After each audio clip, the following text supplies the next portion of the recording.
A través de las puertas de la llave de plata. Título original: Through the Gates of the Silver Key. Escrito en octubre de 1932 a abril de 1933, en colaboración con E. Hoffman Price. Publicado por primera vez en la revista Weird Tales de julio de 1934. Esta versión sigue el manuscrito anotado por el autor, aunque se han tenido en cuenta las variaciones que realizó su colaborador cuando preparó la copia mecanografiada de esta historia. En una gran estancia, cubierta de colgaduras con extraños dibujos y alfombrada con tapices de bócora de impresionante antigüedad y artesanía, cuatro hombres se sentaban en torno a una mesa repleta de documentos. De las cuatro esquinas, desde extraños trípodes de fierro forjado, alimentados de vez en cuando por un negro de sombría librea e increíble edad, llegaban los hipnóticos humos de olíbano, mientras que desde un profundo nicho en una de las paredes resonaban los pasos de un reloj con curiosas formas de ataúd, con una esfera que lucía desconcertantes jeroglíficos y cuyas cuatro manillas no se movían en consonancia con ningún sistema de medir el tiempo conocido en este planeta. Se trataba de una habitación singular y turbadora, pero bien acoplada para el asunto que se dirimía allí en esos momentos. Porque en aquel sitio, en Nueva Orleans, en el hogar del mayor místico, matemático y orientalista del continente americano, se ponían en orden los asuntos de otro místico, erudito, escritor y soñador, apenas menos grande que el anfitrión y que había desaparecido de la superficie de la Tierra hacia 4 años. Randolph Carter, que durante toda su vida había tratado de escapar al tedio y a las limitaciones de la realidad vigil, sumergiéndose en las tentadoras visiones de sueño y fabulosas avenidas de otras dimensiones, desapareció de la vista de los hombres el 17 de octubre de 1928 a la edad de 54 años. Su carrera había sido extraña y solitaria y lo sabía que imaginaban, a partir de sus novelas, multitud de episodios aún más extravagantes que lo que había quedado consignado. Su asociación con Harley Warren, el místico de Carolina del Sur, cuyos estudios sobre el primitivo idioma naakal de los sacerdotes del Himalaya lo habían llevado a extrañas conclusiones, no había podido ser más estrecha. De hecho, era él quien, una noche terrible y velada por la locura en un antiguo cementerio, había visto a Warren descender a una bóveda húmeda y llena de incrustaciones para no regresar jamás. Carter vivía en Boston, pero sus antepasados procedían de las salvajes y encantadas colinas que se encuentran junto a la vieja y embrujada Arkham. Y fue en esas colinas, que parecen rumiar crípticos secretos, donde acabó por desaparecer. Su viejo criado Park, que murió a principios de 1930, había hablado de la caja, extrañamente aromática y odiosamente tallada, que había encontrado en el ático, así como de la llave de plata, de extraños ornamentos y el indescifrable pergamino que contenía la caja. Cosas todas que Carter le había comentado por carta a terceras personas. Según dijo el criado, Carter le había contado que esa llave procedía de sus antepasados y que podría permitirle abrir la puerta que daba a su perdida infancia, así como a extrañas dimensiones y fantásticos territorios, hasta entonces solo visitados en sueños vagos, breves y esquivos. Después, un día, Carter cogió la caja y su contenido y se alejó en su coche para no volver más. Más tarde encontraron el coche en la cuneta de una vieja carretera, cubierta de hierba en las colinas que hay cerca de la ruinosa Arkham. Las colinas donde los ancestros de Carter habían morado, allí donde el arruinado sótano de la casa de los Carter aún bostezaba a cielo abierto, fue allí, junto a una tumba flanqueada de altos álamos, donde otro Carter se había desvanecido de forma misteriosa en 1781, y no lejos de la casita medio podrida en la que Goody Fowler, la bruja, había fermentado sus ominiosas pociones años antes. La región había sido colonizada en 1692 por fugitivos de los juicios de brujas de Salem, y aún ahora tenía un mal nombre por motivos ominiosos que nunca podían ser concretados. Edmund Carter había escapado a su destino en la colina de la Horca justo a tiempo y se contaban muchas historias sobre sus brujerías. Ahora, al parecer, su único descendiente se había ido, de alguna forma, a reunirse con él. En el coche se encontró la caja de fragrante madera odiosamente tallada y aquel pergamino que ningún hombre podía leer. La llave de plata había desaparecido, presumiblemente junto a Carter. No había más pistas fiables. Detectives de Boston dijeron que las caídas maderas de las viejas casas Carter parecían extrañamente removidas y alguien encontró un pañuelo en la ladera, rocosa y siniestramente arbolada, que se hallaba junto a las ruinas, cerca de la temida cueva conocida como el Cubil de la Serpiente. Fue entonces cuando las historias locales sobre esta última conocieron un nuevo reverdecer. Los granjeros murmuraban acerca de los blasfemos usos que el viejo Edmund Carter, el brujo, había dado a esa gruta horrible, y añadían cuentos más tardíos sobre su profundidad sin fondo, relatos que el propio Randolph Carter había oído siendo niño. En la infancia de Carter, la venerable casa de techo abuhardillado estaba aún en pie y habitada por su tío abuelo Christopher. Lo había visitado con frecuencia y contado cosas muy singulares acerca del cubil de la serpiente. La gente aún recordaba lo que había dicho sobre esa profunda grieta, así como sobre la desconocida cueva interior que se hallaba más allá, y especulaba acerca de los cambios que había sufrido, luego de pasar todo un memorable día en el interior de esa caverna a la edad de 9 años. Fue en octubre también. Y después de eso, pareció mostrar un extraño don para profetizar sucesos futuros. Había llovido de madrugada la noche en que Carter desapareció, y nadie fue capaz de seguir sus huellas a partir del coche. Dentro del cubil de la serpiente había un amorfo fango líquido debido a las copiosas filtraciones.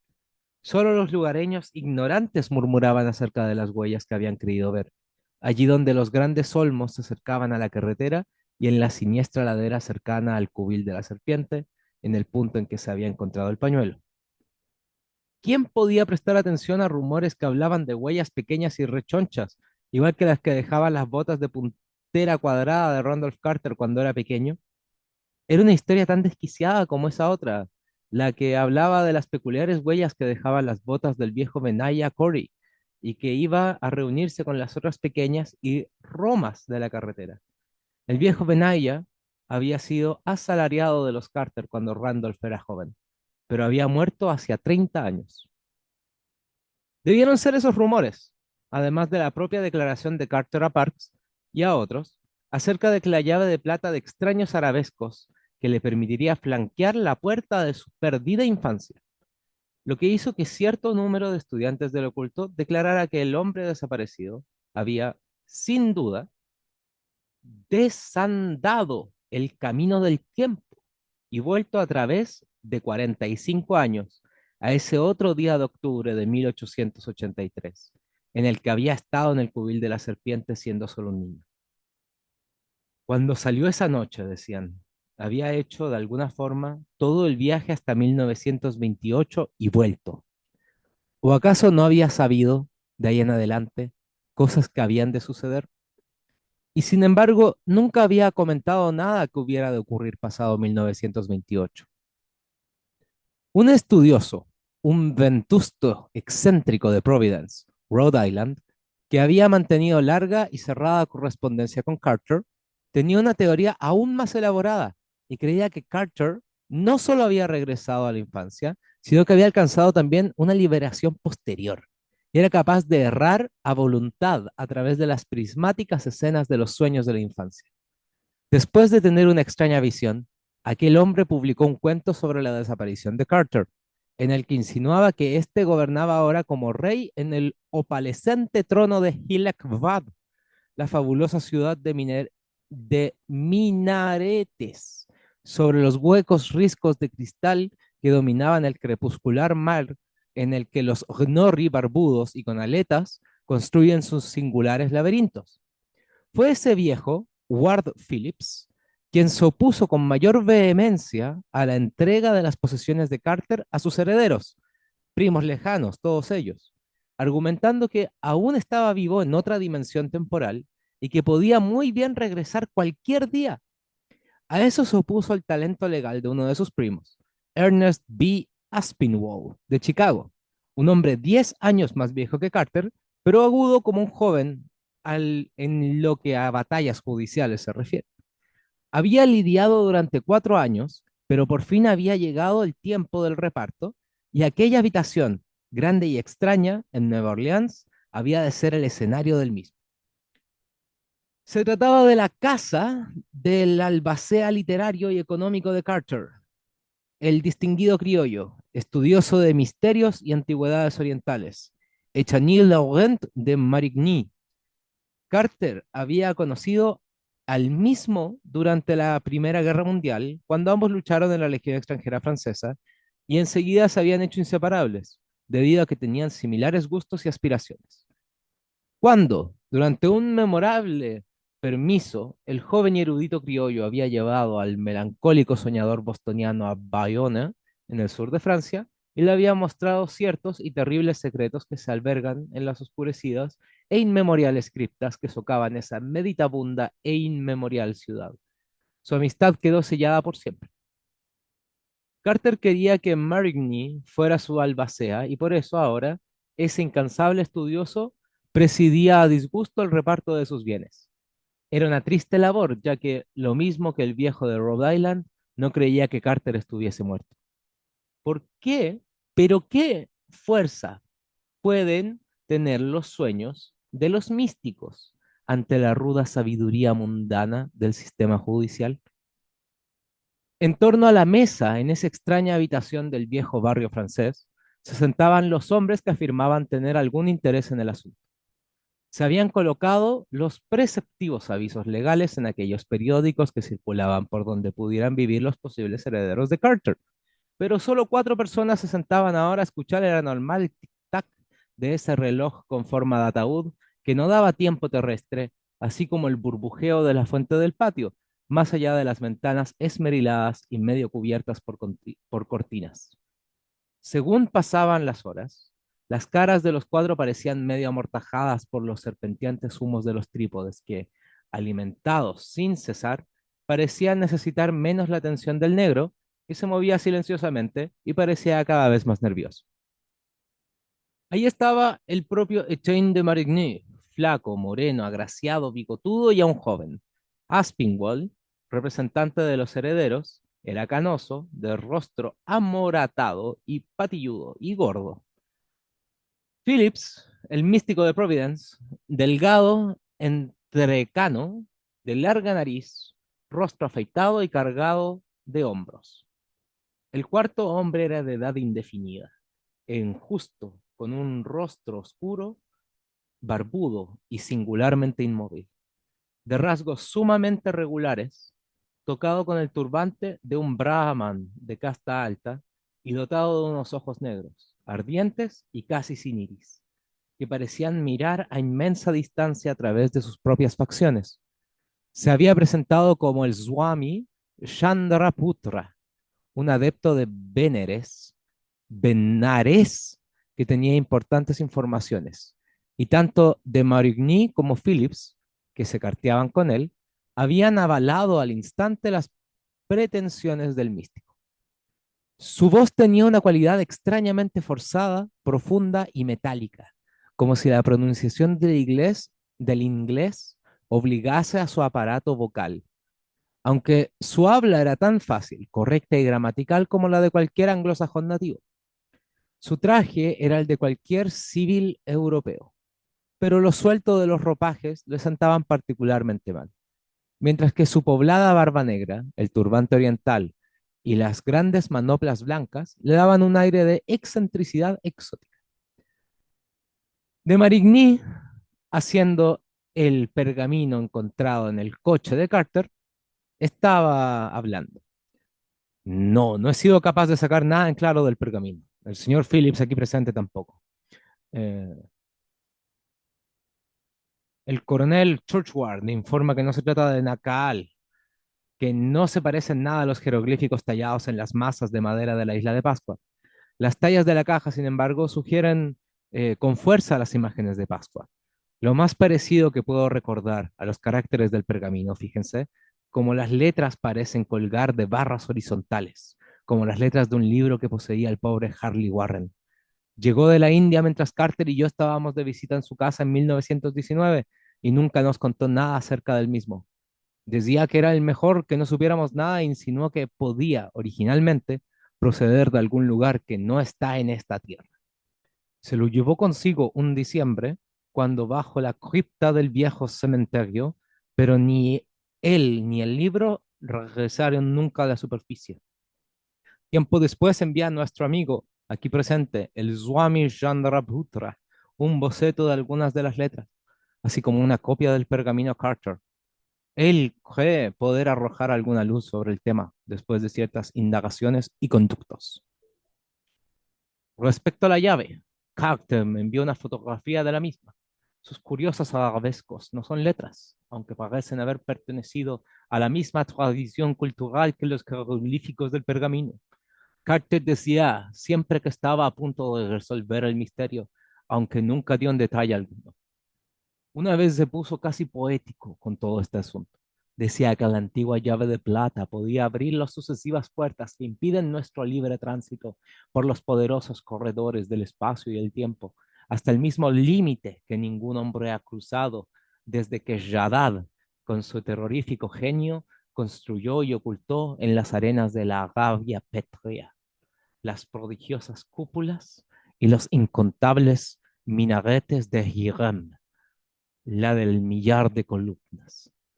Dervishes, medio muerto de hambre, escribía Carter, así como nómadas enloquecidos por la sed, han regresado para hablar de ese portal monumental y de la mano que está esculpida sobre la piedra angular del arco. Pero ningún hombre ha cruzado por ahí y vuelto para afirmar que sus pisadas en la arena de tonos granates dan fe de su visita. Es la llave, según especulaba, la que esa mano ciclopéamente esculpida trata en vano de aferrar. No sabemos por qué Carter no se llevó el pergamino junto con la llave. Quizás lo olvidó, o quizás no quiso hacerlo, movido por el recuerdo de uno que se llevó consigo un libro lleno de caracteres parecidos a una cripta y nunca volvió. O quizás no servía para lo que deseaba hacer. Al detenerse, de Marigny, el viejo señor Phillips habló con voz severa y chillona. Solo podemos saber que los vagabundos de Randolph Carter a través de los sueños. He estado en sueños, en muchos lugares extraños, y he oído contar muchas cosas extrañas y significativas acerca de Hultar, más allá del río Sky. No parece que el pergamino sirviera para nada, ya que, sin duda alguna, Carter volvió al mundo de sus sueños de infancia y ahora es rey de Hilekbad. El señor Aspinwall se, am- se amorató aún más al barbotear. ¿Podría alguien hacer callar a este viejo loco? Ya hemos oído suficientes tonterías. Estamos aquí para dividir los bienes y va siendo hora de que lo hagamos. Por primera vez, el Swami Chandraputra habló con su extraña voz caballerosa. Caballeros, en todo hay mayores implicaciones de lo que ustedes creen. El señor Aspinwall hace mal en reírse de la certeza de los sueños. El señor Phillips ha tenido una visión incompleta, quizás porque no ha soñado lo bastante. Yo mismo he soñado mucho. En la India lo hemos hecho de siempre, al igual que Carter parece haberlo hecho. Usted, señor Aspinwall, como primo por parte de madre, no es, desde luego, un Carter. Mis propios sueños y otras fuentes de información me han familiarizado con lo que usted aún encuentra oscuro. Por ejemplo, Randolph Carter olvidó ese pergamino que no pudo descifrar cuando hubiera sido mucho mejor para él acordarse y llevárselo consigo. Verán, yo sé de cierto mucho de lo que le sucedió a Carter tras abandonar su coche con la llave de plata en el ocaso de ese 7 de octubre, hace 4 años. Aspinwall se echó a reír estentóreamente, pero los otros repatingaron con acrecentado interés. El humo de los trípodes se hizo más espeso y el loco tic-tac de ese reloj con forma de ataúd pareció convertirse en un extravagante sistema de puntos y rayas, como de algún extraño e indescifrable telegrama del espacio exterior. El hindú se echó atrás, entrecerró los ojos y prosiguió con una voz extraña, aunque correcta, mientras ante su audiencia comenzaba a flotar una imagen de lo que le había sucedido a Randolph Carter. Parte 2. Las colinas cercanas a Arkham estaban repletas de extraña magia, restos, quizás, de lo que el viejo brujo Edmundo Carter había convocado desde las estrellas y de las criptas del mundo inferior cuando se refugió allí procedente de Salem en 1692. Tan pronto como Randolph Carter hubo regresado, supo que estaba junto a una de las puertas que unos pocos hombres audaces, horrendos y de alma extraña han forjado entre los muros titánicos que separan el mundo y el exterior absoluto. Allí, y en aquel día del año, sintió que podía ejecutar el mensaje que había descifrado meses antes a partir de los arabescos de esa empañada e increíble antigua llave de plata.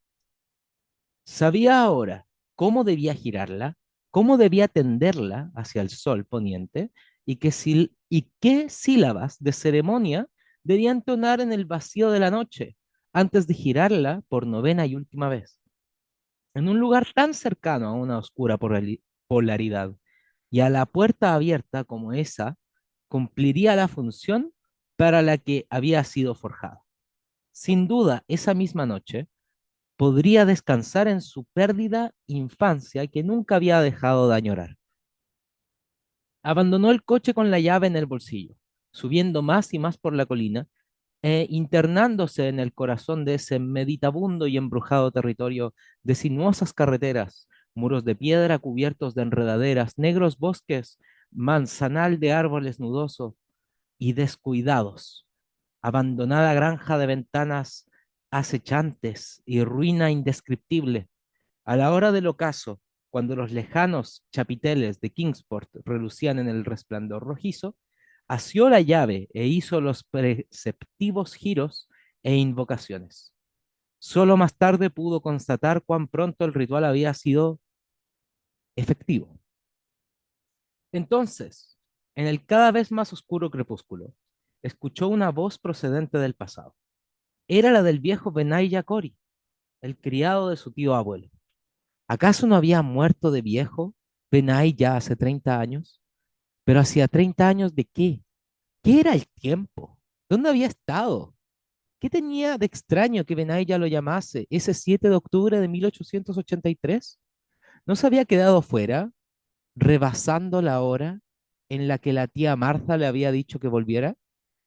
¿Qué llave era esa que estaba en el bolsillo de su blusa, en vez de su pequeño telescopio que le habían regalado sus padres por su noveno cumpleaños hacía 2 meses? ¿Le había encontrado en el ático de la casa? ¿Abriría el mismo portal que sus agudos ojos habían detectado entre las dentadas rocas al fondo de la caverna interior adyacente al cubil de la serpiente en la colina? ¿Era ese el lugar que todos asociaban siempre con el viejo Edmund Carter, el mago? La gente no iba allí y nadie, excepto él, se había fijado que nunca en ella ni deslizado a través de la fisura cubierta de raíces hasta la gran estancia negra del pórtico. ¿Qué manos habrían tallado aquel atisbo de portal en la roca viva? ¿Habrían sido los del viejo mago Edmund? ¿U otras a las que éste había invocado y mandado? Esa noche, el pequeño Randolph cenó con el tío Chris y la tía Martha en la vieja granja de tejado abuhardillados. Al día siguiente se levantó temprano y fue, por el manzanar de ramas torcidas, hasta la arboleda en donde la boca del cubil de la serpiente acechaba negra y amenazadora entre robles grotescos y enormes.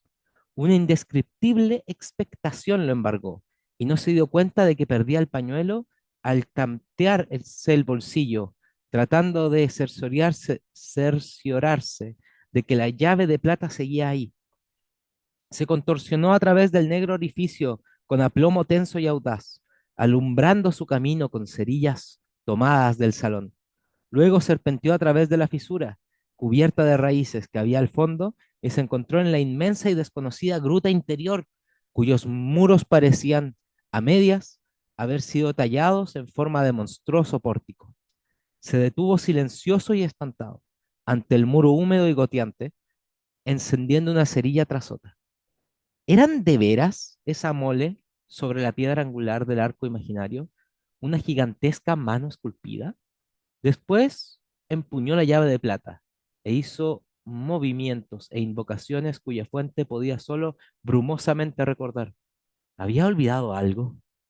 Solo sabía que ansiaba cruzar la barrera hacia la tierra libre de sus sueños y las cimas en donde todas las dimensiones se disuelven en el absoluto. Parte 3. Lo que sucedió después apenas puede ser descrito con palabras. Está lleno de estas paradojas, contradicciones y anomalías que no pueden emplazarse en la vida vigil, aunque colman nuestros sueños más fantásticos y parecen normales hasta que volvemos a nuestro estrecho, rígido y objetivo mundo de limitada causalidad y lógica tridimensional.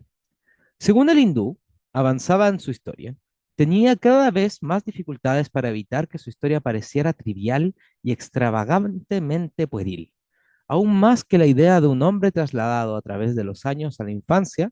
El señor Aspinwall, irritado, soltó un bufido apopléptico y después, y puede decirse que dejó de escuchar.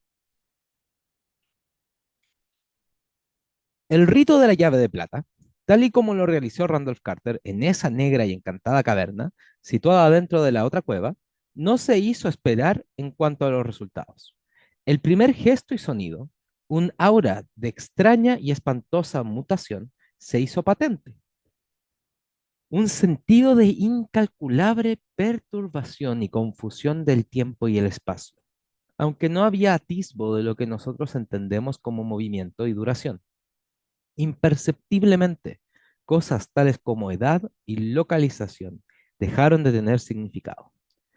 Un día antes, Randolph Carter había salvado milagrosamente una brecha de años.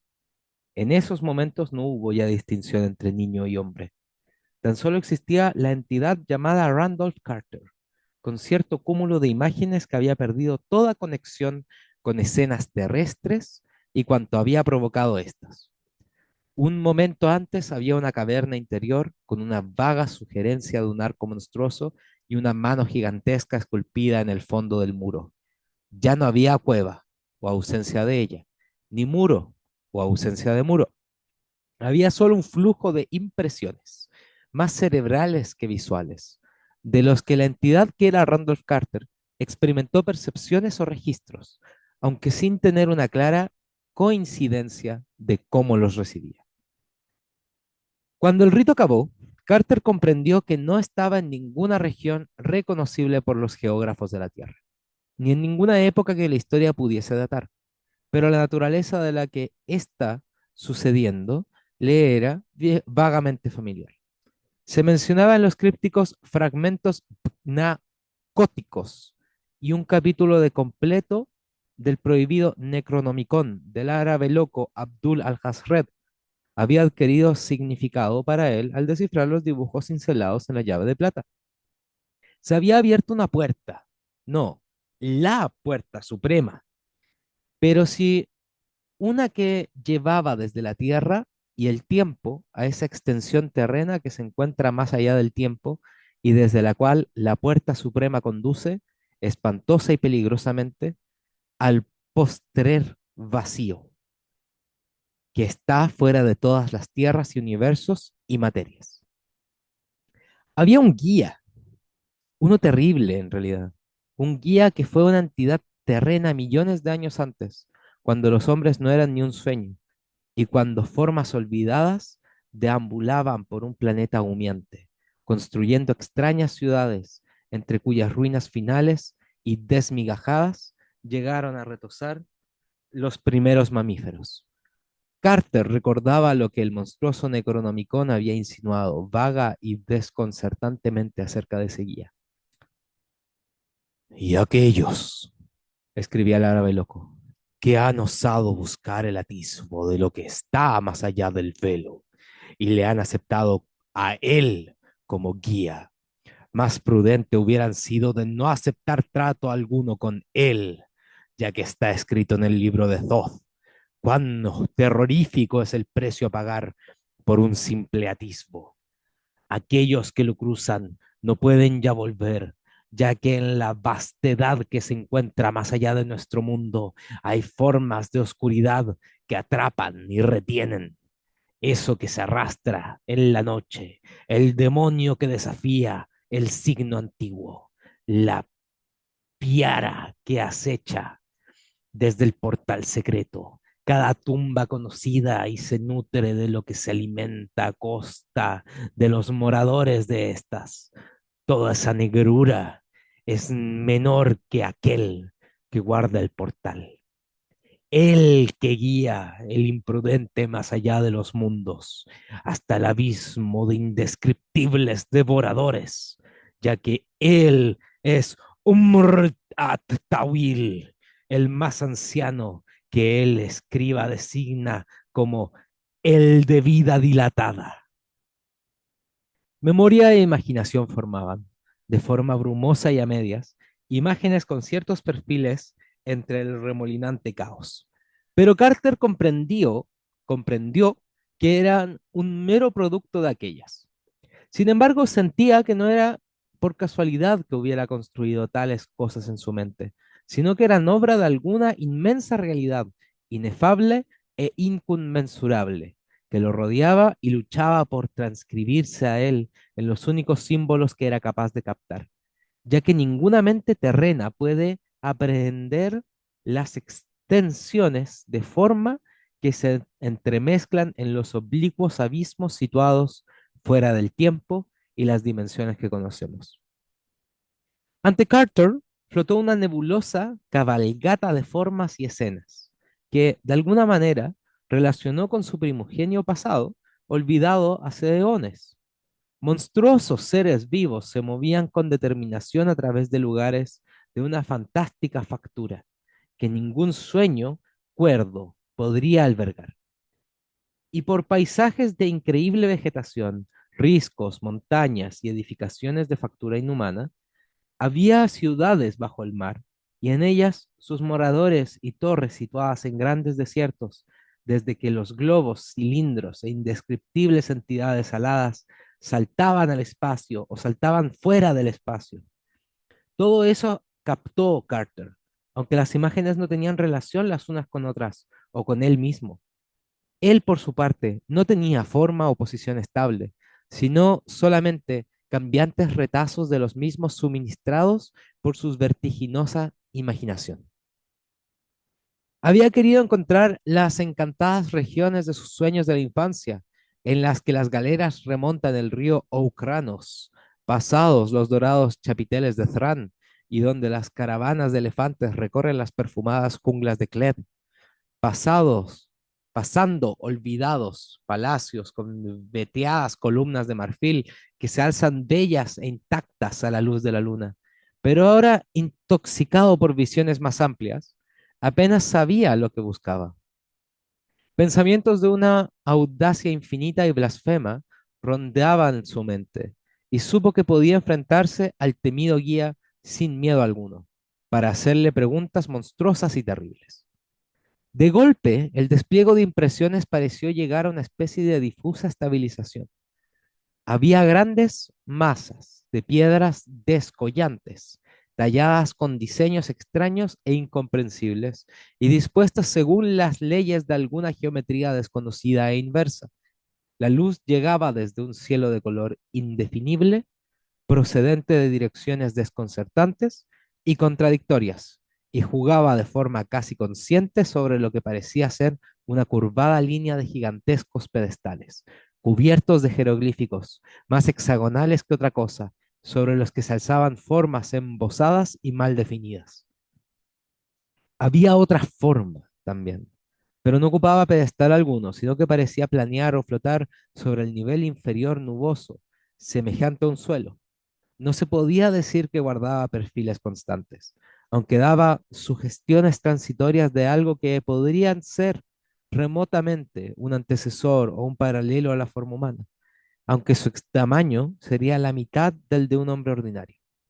Parecía pesadamente embosada, como las formas de los pedestales, con algún atuendo de color neutro, y en este caso Carter no pudo detectar abertura por la que pudiera ver. Probablemente no la necesitaba, ya que parecía pertenecer a un orden muy alejado de aquello que son meramente físicos en su organización y facultad.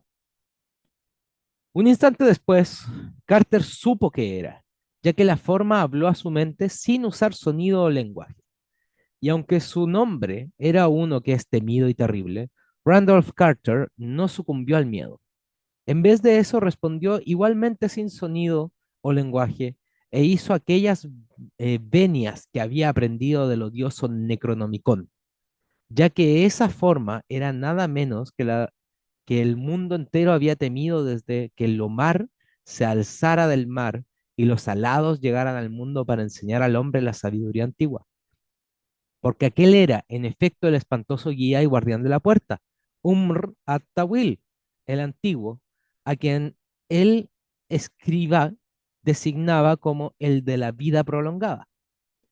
El guía sabía, como sabía todas las cosas, de la búsqueda y llegada de Carter, y que este perseguidor de sueños y secretos se plantaba ante él sin miedo. No había horror o malignidad en su irradiación, y Carter por un momento se preguntó si las terroríficas y blasfemas insinuaciones del árabe loco, así como los extractos del libro de Thoth, no se deberían quizás a la envidia y al difuso deseo de hacer lo que él iba a conseguir. O quizás el guía guardaba su horror y malignidad para aquellos que manifestaban miedo. Según la radiación le llegaba, Carter iba mentalmente dándole formas de palabras. En efecto, soy el guía, ese más anciano, dijo el guía, del que tú has oído hablar. Te hemos estado esperando, los ancianos y yo. Eres bienvenido después de tanto tiempo de espera. Tienes la llave y has abierto la primera puerta. Ahora la puerta suprema te espera. Si temes, no lograrás avanzar. Aún puedes retroceder ileso por donde has venido, pero si eliges avanzar, la pausa fue ominiosa, pero las radiaciones continuaron siendo amistosas. Carter no dudó un momento, ya que la empujaba una ardiente curiosidad. Avanzaré, irradió en respuesta, y te acepto como guía mío. Ante esta réplica, el guía pareció hacer un signo, a juzgar por ciertos movimientos bajo su túnica, que podían o no indicar el estiramiento de un brazo o de un miembro parecido. Siguió un segundo signo, y por todo aquello que sabía, Carter comprendió que por fin estaba muy cerca de la puerta suprema.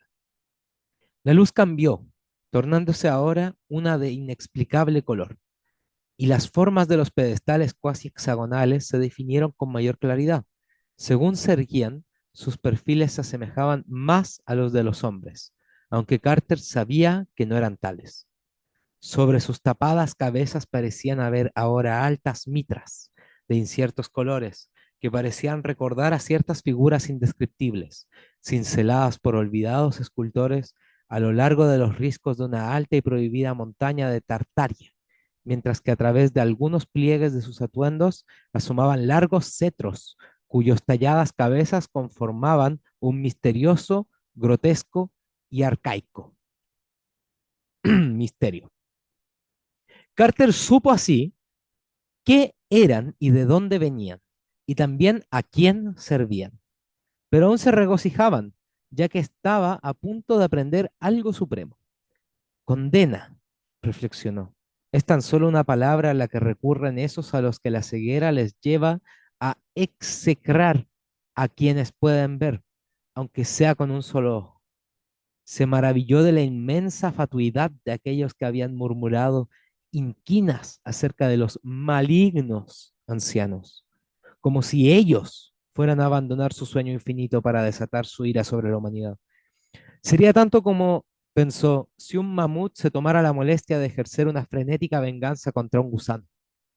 En esos momentos, todos los que se hallaban sobre las columnas, vagamente hexagonales, estaban saludándolo con un gesto de esos cetros extrañamente tallados, al tiempo que irradiaban un mensaje que pudo entender. Te saludamos a ti, el más anciano, y a ti, Randolph Carter, a quien la audacia ha hecho uno de nosotros. Carter se percató entonces de que uno de los pedestales estaba vacío, y un gesto del más anciano le indicó que le estaba reservado. Vio también otro pedestal más alto que el resto, situado en el centro de aquella hilera extrañamente curva, ni semicírculo, ni elipse, parábola o hiperbola, que formaban. Ese, supuso, era el trono del guía. Moviéndose y alzándose de una forma que apenas podía definirse, Carter tomó asiento y, al hacerlo, vio que también el guía se había sentado.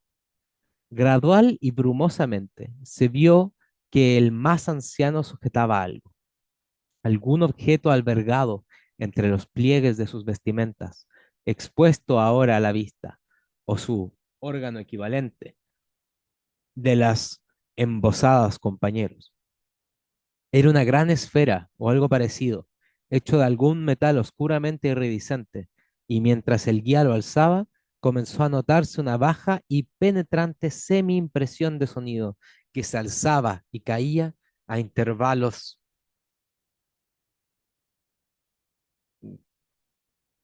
que, que parecían seguir un ritmo, aun cuando este no fuera ninguno terreno. Había una sugestión de cántico, o lo que la imaginación humana podría interpretar como cántico.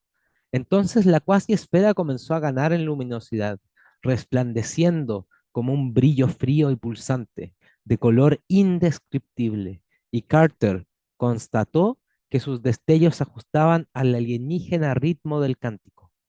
Luego, todas las formas de los pedestales mitrados y con cetros comenzaron a bandearse de forma leve y curiosa, al compás de aquel ritmo inexplicable, al tiempo que nimbos de luz inclasificable, que recordaba a esa de la cuasiesfera, danzaban en torno a las cubiertas cabezas. El hindú hizo una pausa en su relato y miró de forma curiosa el alto reloj con forma de ataúd, cuatro manillas y esfera llena de jeroglíficos, cuyo loco tic-tac no seguía ningún ritmo terrestre conocido. No necesito decirlo a usted, señor Marigny, espetó repentinamente a su erudito anfitrión. ¿Cuál era el ritmo en concreto a cuyo compás las figuras embosadas de las columnas hexagonales cantaban y cabeceaban? Usted es el único en América que ha rozado la extensión externa. Supongo que ese reloj le fue enviado por el yogi del que solía hablar el pobre Harley Warren. Es evidente que decía ser el único hombre vivo que jamás había estado en Yang-ho, el oculto resto de Leng, vieja como los eones, y haberse traído ciertas cosas de esa temida y prohibida ciudad. ¿Cuántas de sus sutiles propiedades conocerá usted? Si mi sueño y lectura son correctas, fue hecho por aquellos que sabían de veras lo que es la primera puerta. Pero será mejor que siga mi relato. Al cabo, dijo el Swami, la ondulación y la sugerencia de cántico cesaron. Los nimbos pulsantes que aureolaban las cabezas, ahora gachas e inmóviles, se desvanecieron, al tiempo que las tapadas figuras se hundían de forma curiosa en sus tronos. La cuasi esfera, no obstante, siguió latiendo con luz inexplicable. Carter tuvo la sensación de que los ancianos dormían, tal como lo habían hecho cuando los encontró, y se preguntó de qué sueño cósmico los había sacado en su llegada. Lamentablemente se filtró en su mente la convicción de que ese extraño cántico ritual había contenido unas instrucciones y que el más anciano había inducido a los compañeros a una nueva y peculiar forma de sueño para que a través de éste pudieran abrir la puerta definitiva, de la que la llave de plata era el pasaporte. Sabía en las honduras de su sueño profundo, estaba contemplando insondables inmensidades de exterior completo y absoluto sin relación terrena alguna y que estaba cumpliendo lo que su presencia requería. El guía no participaba de ese sueño, pero parecía estar dando aún instrucciones por algún medio sutil y desconocido. Evidentemente estaba implantando imágenes de esas cosas que deseaba que soñaran los compañeros, y Carter comprendió que cuando cada uno de los ancianos cumpliese su cometido, aquello sería el núcleo de alguna manifestación visible para sus ojos terrenos. Cuando los sueños de todas las formas hubieran alcanzado la unidad, tendría lugar esa manifestación, y cuanto quisieran se materializaría mediante la concentración. Había visto cosas así en la Tierra, en la India, donde la voluntad combinada y proyectada de un círculo de adeptos podía hacer que un pensamiento tomara sustancia tangible, y en la ventusta Atlanaat, de la que pocos hombres osan hablar. ¿Qué era exactamente la Puerta Suprema y cómo podía cruzarse? Eran cosas sobre las que nada sabía Carter, pero comenzó a sentir una tensa expectación. Era consciente de poseer alguna especie de cuerpo y de tener la fatídica llave de plata en la mano. Las moles de piedra descollante enfrente de él parecían poseer la uniformidad de un muro, y sus ojos se veían atraídos justo a su centro. Luego, de golpe, sintió que las corrientes mentales del más anciano cesaban de fluir. Por primera vez, Carter comprendió cuán terrorífico puede ser el silencio, mental y físico, total. En los primeros momentos había habido siempre algún ritmo perceptible, aunque solo fuera el débil y críptico pulsar de las extensiones dimensionales de la Tierra. Pero ahora el silencio de los abismos parecía colmarlo todo. A pesar de sus sensaciones corpóreas, no parecía tener respiración audible, y el resplandor de la cuasi esfera de Atatawil se había petrificado en algo fijo y sin pulso. Un aura potente, más brillante que aquella que había aureliado las cabezas de las formas, resplandecía helada sobre el amortajado cráneo del terrible guía. El vértigo asaltó a Carter y perdió todo sentido de orientación. Las extrañas luces parecían albergar una cualidad en la que las más impenetrables negruras se sumaban a la negrura, mientras que sobre los ancianos en sus tronos casi hexagonales pendía un aura de espantosa ajenidad. Entonces se sintió lanzado a insondables profundidades, mientras olas de perfumada calidez golpeteaban su rostro. Fue como si flotase en un mar tórrido y rosado, un mar de vino narcótico cuyas olas rompieron espumeando contra orillas de latón incandescente. Un gran temor lo atenazó mientras entreveía la inmensa extensión de alborado mar que lamía una lejana costa. Pero el momento de silencio se había roto. La marejada le hablaba en un lenguaje que no era el del sonido físico o las palabras articuladas. Aquel que conoce la verdad está más allá del bien y el mal, entonaba una voz que no era una voz. Aquel que conoce la verdad sabe que todo es uno. Aquel que conoce la verdad ha aprendido que la ilusión es la única realidad y que la sustancia es una patraña. Y entonces en ese muro de sillería por el que sus ojos se habían visto tan irresistiblemente atraídos, se perfiló un arco titánico muy parecido al que había creído columbrar hacía tanto tiempo en esa cueva dentro de una cueva en la lejana y real superficie de la tierra tridimensional. Comprendió que había estado usando la llave de plata, moviéndola según un ritual no aprendido e instintivo, semejante a aquel que había abierto la puerta interior. Ese mar rosa y narcótico que golpeaba sus mejillas era, comprendió, ni más ni menos que la masa adamantina del sólido muro que estaba cediendo ante su ensalmo, y el vórtice de pensamientos que los ancianos ayudaban a este último. Aún guiado por el instinto y la ciega determinación, flotó hacia adelante y atravesó la puerta suprema. Parte 4. El avance de Randolph Carter a través de esa mole ciclopea de sillería anormal fue como una caída vertiginosa a través de los inconmensurables abismos que hay entre las estrellas. Durante un largo trecho sintió olas triunfantes y divinas de mortífera dulzura, y después de eso, al agitar de grandes alas y la intuición de sonido que eran como los gorgojeos y murmullos de seres desconocidos para la Tierra o el sistema solar. Mirando atrás, no vio una única puerta, sino una multitud de ellas, y, desde algunas, clamaban formas que trató de expulsar de su memoria. Luego, de repente, sintió un terror mayor del que pudiera provocarle ninguna de esas formas, un terror del que no podría huir, porque estaba unido a él mismo.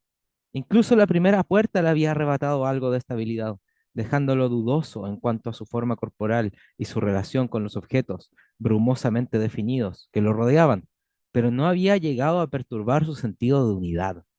Aún había sido Randolph Carter, un punto fijo en el bullir dimensional. Ahora, más allá de la puerta suprema, comprendió en un relámpago de miedo arrollador que no era una sola persona, sino muchas. Estaba en muchos lugares al mismo tiempo. En la Tierra, el 7 de octubre de 1883, un niño llamado Randolph Carter abandonaba el cubil de la serpiente a la moribunda luz de la tarde y corría a cuesta abajo por la rocosa ladera, a través del huerto de manzanos torcidos, hacia la rocosa casa de su tío Christopher, en las colinas que se encuentran más allá de Arkham. Pero en ese mismo momento, en el año de la Tierra, 1928, una vaga sombra que no era menos Randolph Carter estaba sentada en un pedestal entre los ancianos en la extensión transdimensional de la Tierra. También había un tercer Randolph Carter en el desconocido e informe abismo cósmico más allá de la puerta suprema. Y en otra parte, en un caos de escenas cuya infinita multiplicidad y monstruosa diversidad le ponían al borde de la locura, había una ilimitada confusión de seres que él bien sabía que eran tanto él mismo como la manifestación local que ahora se hallaba más allá de la puerta definitiva. Había Carters en lugares pertenecientes a cada edad conocida o supuesta de la historia terrestre y también en remotas edades de terrenas entidades que trascendía todo conocimiento, sospecha y credibilidad. Viejas formas Carter, tanto humanas como no humanas, vertebradas e invertebradas, conscientes y sin mente, animales y vegetales. Y aún más, había Carter que no tenían nada en común con ninguna forma de vida terrestre y que se movían de formas extrañas entre paisajes de otros planetas, sistemas, galaxias y continuos cósmicos, esporas de vida eterna lanzadas de mundo en mundo, de universo en universo, y siempre iguales a él mismo.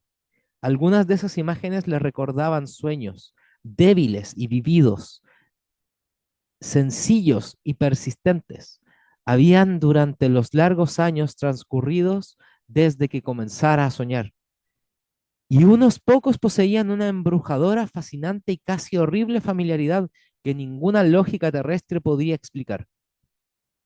Enfrentado a esa comprensión, Randolph Carter se debatió en el abrazo del supremo horror, un horror como no se le había insinuado siquiera en el clímax de aquella espantosa noche en la que dos se habían aventurado en el interior de una antigua y horrenda necrópolis bajo una luna menguante y de la que solo uno había salido. Ni la muerte, ni la condenación, ni la angustia pueden despertar la tremenda desesperación que produce una pérdida de entidad. Mezclarse con la nada significa el olvido misericordioso, pero hacerse consciente de la existencia y saber que uno no es por siempre un ser definido, distinto de otros seres, que uno no es por siempre, constituye la indescriptible cima de la agonía y el miedo. Sabía que había habido un Randolph Carter de Boston, aunque no podía saber si él, el fragmento o faceta de una entidad terrena que se hallaba más allá de la puerta suprema, había sido ese u otro. Su esencia había sido aniquilada ahí, aunque él, si es que podía, en vista de la completa anulación de la existencia individual, ser catalogado como un él, era igualmente consciente de ser. en alguna forma inconcebible, una legión de seres. Era como si su cuerpo hubiese sido, de repente, transformado en una de esas efigies esculpidas en los templos de la India, llenas de muchos miembros y muchas cabezas, y contemplaba esa agregación en un aturdido intento de discernir qué era original y qué era adición, si es que, supremo y monstruoso pensamiento, había algo que fuera original y distinto del resto de las encarnaciones.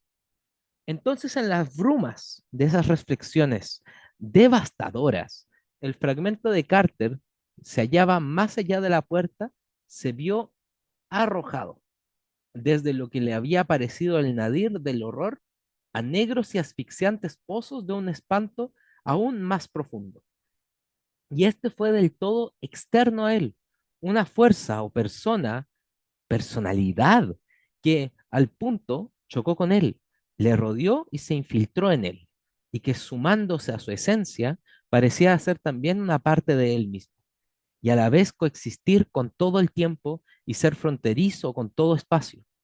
No había imagen visual alguna, y si un sentido de entidad y un espantoso concepto de combinadas finitudes, identidad e infinidad que le provocaban un terror paralizante, superior en todo a cualquier otra cosa que cualquier fragmento Carter hubiera podido albergar hasta el momento.